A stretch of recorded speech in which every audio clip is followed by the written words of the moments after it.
नमस्कार, मी पंजाब डक. आज आहे 21 ऑक्टोबर 2025 आणि आज दीपावली आहे. दीपावलीच्या सर्व शेतकऱ्यांना शुभेच्छा. आणि मी आलेलो आहे बुलढाणा जिल्ह्यामध्ये ह्या घाटाच्या खाली, आणि या ठिकाणाहून विदर्भातल्या देखील शेतकऱ्याला अंदाज देणार आहे.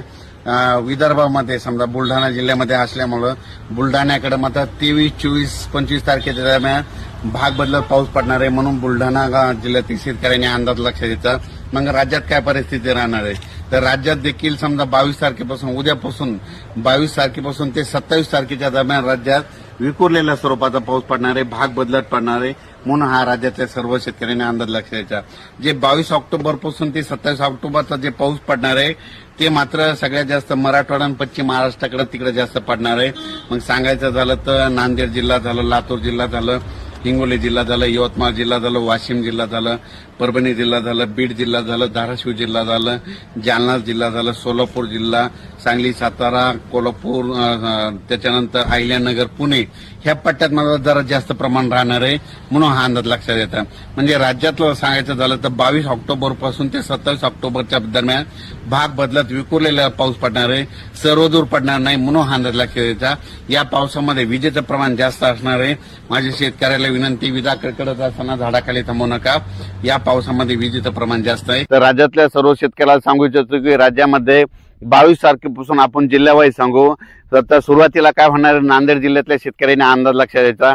नांदेड जिल्ह्यातल्या शेतकऱ्याला सांगू इच्छितो, नांदेड जिल्हा झालं, यवतमाळ जिल्हा झालं, वाशिम जिल्हा झालं, हिंगोली जिल्हा झालं, परभणी जिल्हा झालं, लातूर जिल्हा झालं, जालना जिल्हा झालं, वाशिम जिल्हा झालं, त्याच्यानंतर इकडं बीड जिल्हा, इकडं धाराशिव, सोलापूर, सांगली, सातारा, कोल्हापूर, पुणे, अहिल्यानगर ह्या पट्ट्यातल्या शेतकऱ्याला सांगू इच्छितो की म्हणजे ह्या पट्ट्यामध्ये 22 तारखेपासून ते 28 तारखेच्या दरम्यान विखुरलेल्या स्वरूपाचा वेगवेगळ्या भागात पावसाची हजेरी असणार आहे, सर्वदूर काही पडणार नाही, म्हणून हा अंदाज लक्षात घ्यायचा. आणि त्याच्यानंतर मग सांगायचं झालं तर हा पाऊस राज्यामध्ये मराठवाडा आणि पश्चिम महाराष्ट्रात या पावसाचं थोडं स्वरूप जास्त असणार आहे, आणि काही काही जिल्ह्यात काही काही भागात थोडा जास्त पडणार आहे, सर्वदूर काही पडणार नाही, म्हणून हा अंदाज लक्षात घ्यायचा. आणि उर्वरित राज्यात सांगायचं झालं तर अमरावती, अकोला, वर्धा, नागपूर, भंडारा, गोंदिया, बुलढाणा, त्याच्यानंतर इकडे जळगाव, नाशिक, धुळे तिकडल्या भागात ह्या 2-3 दिवसात म्हणजे 22 ते 25, 22, 23, 24, 25च्या दरम्यान थोडं काही ठिकाणी ढगाळ वातावरण होईल, तुरळक ठिकाणी पाऊस पडेल, म्हणून हे अंदाज लक्षात घ्यायचा. म्हणजे सांगायचं झालं तर त्या पट्ट्यामध्ये म्हणजे त्या उत्तर महाराष्ट्र, पश्चिम विदर्भ, पूर्व विदर्भात एवढा काही पाऊस पडणार नाही, म्हणून हा अंदाज लक्षात घ्यायचा. कशामुळे इकडल्या मराठवाड्यात आणि पश्चिम महाराष्ट्रात कशामुळे पाऊस पडणार आहे, तेलंगणा आणि आंध्र प्रदेश आणि तामिळनाडू, केरळ इकडे पाऊस पडणार आहे. त्याच्यामुळे आपण सीमाच्या लगत असल्यामुळे आपल्या महाराष्ट्रातल्या काही जिल्ह्याला काही भागात तुरळक ठिकाणी पाऊस पडणार आहे, म्हणून हा अंदाज लक्षात घ्यायचा. त्याच्यानंतर राज्यातल्या सर्व शेतकऱ्याला सांगू इच्छितो की त्याच्यानंतर पाऊस पुन्हा काय होणार आहे, हे 25च्या नंतर म्हणजे जळगाव जिल्हा, उत्तर महाराष्ट्र जळगाव जिल्हा, त्याच्यानंतर बुलढाणा जिल्हा, इकडे अकोला, हे बॉर्डर, बुरामपूर ह्या पट्ट्यामध्ये 28च्या नंतर थोडी थंडीला देखील सुरुवात होणार आहे, म्हणून हे अंदाज लक्षात घ्यायचा.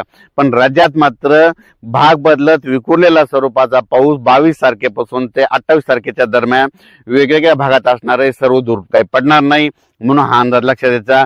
ज्यांची कोरडवाहूची शेतकरी ज्यांची पेरणी आहे तर तुम्ही पेरणी करू शकता. माझी शेतकऱ्याला विनंती की कोरडवाहू शेतकऱ्यांनी चणा पेरल्याच्या नंतर काय करायला पाहिजे, त्याच्या पेरणी केल्याच्या नंतर हलक्या हाताने त्याला रोटायटर करा. हलक्या हाताने जर रोटायटर केलं ना, काय होतंय की तुमच्या त्या काय होतं, डुक्कर जे असतात ते काय करतात, पेरणी उगवताना म्हणजे पेरणी केल्यापासून 4थ्या दिवशी मात्र ते हरभरा उकरून खातात. जर तुम्ही रोटायटर केलं तर ते झाकून जातं, त्या डुकराला लक्षात येत नाही, म्हणून हे अंदाज सर्व शेतकऱ्यांनी लक्षात येतात. पण राज्यातल्या सर्व शेतकऱ्याला सांगू इच्छितो की राज्यामध्ये 22 तारखेपासून ते 28 तारखेच्या दरम्यान फक्त मराठवाडा आणि पश्चिम महाराष्ट्राकडे विखुरलेल्या स्वरूपाचा पाऊस पडणार आहे, म्हणून हा अंदाज लक्षात घ्यायचा. सर्वदूर काही पडणार नाही, म्हणून हा देखील अंदाज लक्षात घ्यायचा.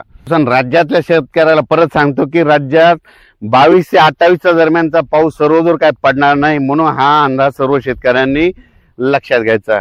की राज्यातल्या सर्व शेतकऱ्याला सांगू इच्छितो की तुम्ही जसं पेरणीचं नियोजन करू शकता, ज्यांना पेरायचं तुम्ही पेरू शकता, कारण की जमिनीतली ओल हडकल्यावर शेतकऱ्याचं पुन्हा उगवत नसतं, म्हणून शेतकऱ्यांनी पेरणी करायला काही हरकत नाही. धन्यवाद.